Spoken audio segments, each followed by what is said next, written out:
Iran is once again witnessing protests driven by deep public anger over the economy, freedoms and the future of the country. The big question this afternoon then is whether this moment marks a real turning point for the Islamic Republic or whether it's another flash of unrest the regime believes it can ride out. So joining us now from London is Burzine Waghmar from the Center for Iranian Studies at SOAS University of London. Mr. Waghmar, thank you so much for joining me here on Breaking Ground. My first question to you, sir, is this moment in Iran a genuine turning point or just another flash in the pan that the regime will eventually suppress? I'll take your latter point first. Is it just another round of protests and then opposition exhaustion sets in and things go back to normal with the regime garnering the upper hand? We've seen that played out over and over again.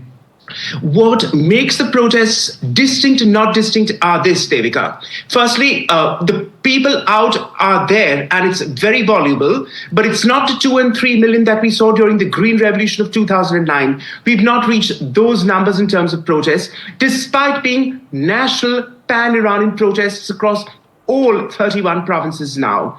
It was up to 22 provinces until a few days ago, but now it's across all 31 provinces, including small towns and hamlets, not just the major cities like Tehran, Isfahan, Shiraz, Mashhad. That's number one. Number two, so far the government has sent out conflicting signals.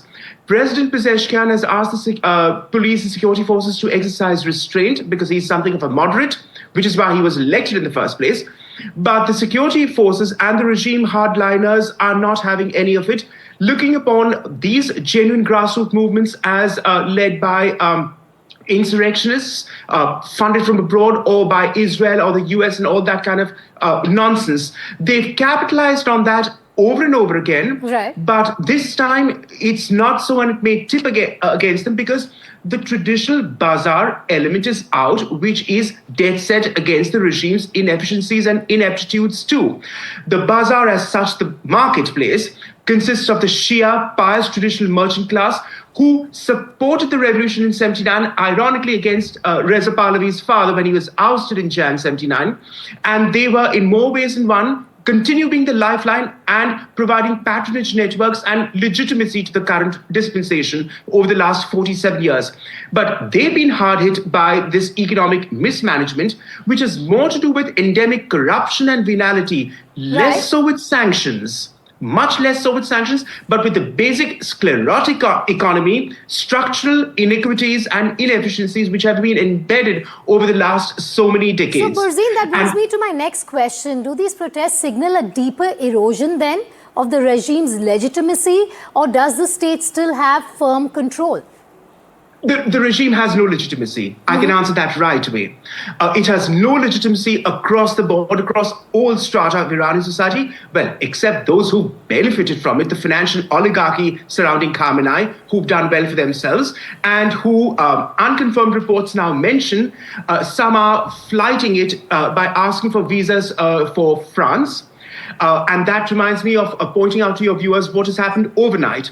Foreign Minister Arakchi arrived in Beirut on what was considered a routine official visit, but he also brought his family with him, and they are now comfortably ensconced in Beirut, his family. Turkish Airlines announced a few minutes ago that they are discontinuing flights to Tehran today, suspending for a while. So that's something to be seen because Iran-Turkey flights are the maximum flights that operate in terms of sheer traffic growth out of Iran. So that's something to be noted. And also, with what happened in Venezuela over the weekend, it has concentrated the minds of those who are, well, attached to the regime and regime survivalists, hardliners, who have been mulling, Devika, whether Khamenei ought go or not. Now, this is something that can be theoretically done and could always be done. The supreme leader, the Valier Faki, could be removed by Article 111 of the Constitution. It exists theoretically on paper, but it's such a stitched up system that it would never happen because the assembly of experts, the 88-member clerical body who elects him, are itself vetted by what is called a guardian council, 6 of whom are appointed by Khamenei itself. I like the phrase you use there, Mr. Waghmar. You go on to say that this is a stitched kind of regime, but I want to also focus on the women, and I would ask my director to put some visuals of the women protesting there in Iran on our screens as well. Women and young people are at the forefront again. Does this leadership fundamentally change the trajectory, or would you say this is largely symbolic, what we're seeing with women participating in these protests, sir? It's not symbolic. It is palpable. It is very much evident because it's women, but also the Gen Z, if you can put it that way. Not just the boomer generation, like the lady currently on your screen, but the Gen Z, the younger ones, who are stifled by petty repressive measures. And it's a bit too little and too late. As I speak, in the last few weeks, they've been mulling, should we pass the bill into law or not? And what's the bill I'm referring to? Whether female motorcyclists can be allowed. I mean, this is the 21st century, and females on bikes are permitted with, I suppose, with a husband or a male, but they're not allowed to ride on their own. So it's this kind of attitude and the repressive measures and a slew of other measures, not just the veil as such, against which people are calling out, and a young, restive population.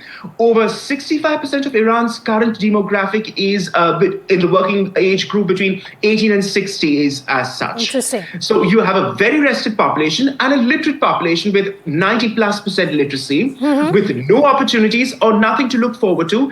And when you see these protests with the girls calling out, I've been dead for the last 47 years. It is ironic for a historian like me to see that these were the very same protests back in 78, 79 to oust the current Shah's son, who has been calling for these protests now, against his father, because it feeds into that Shia psyche of martyrdom. That cannot be ruled out and is being played out over and over again. All right. The difference this time being is that you have a regime which is ostensibly Islamic and calls itself a moral regime, and yet doesn't think twice about shooting its own population in cold blood. All right, so then answer this question for me, sir. Can a protest movement without a central leadership realistically force change in a country like Iran?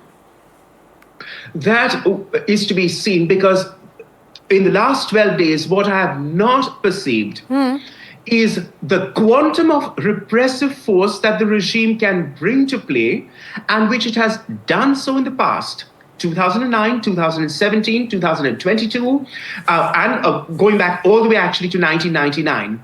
It has the full force of measure that it could bring to play, but it has not done so yet.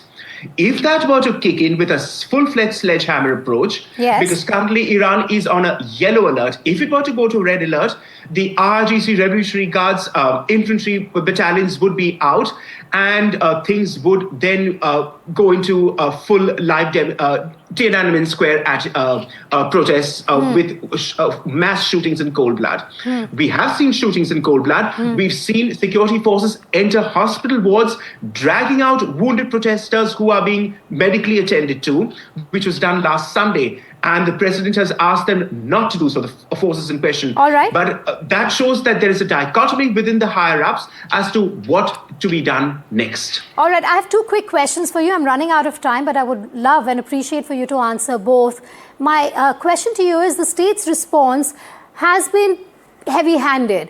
Is that a sign of confidence, would you say, or growing vulnerability given the protests that we're seeing on the streets of Tehran and other parts of the country? Well, how many people can you kill is the question. Which is precisely, again, Devika, which happened in 78, 79, when the Shah was, I'm not going to stand in a pool of blood of my own people. Now, the question is, this time again, because it's an Islamic government, it claims moral legitimacy to rule, and that is completely in tatters. And Khamenei's legitimacy and that of the clerics around him.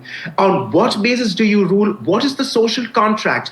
That has been completely broken with the people over 47 years, and I cannot see them putting that back again. All right, before I let you go, Burzine, is Iran then closer today to meaningful change than it was a few years ago? Or is the system then still firmly holding the line? The system is holding the line. Yes, I can say that, because it is a strong state. It is not a failing state.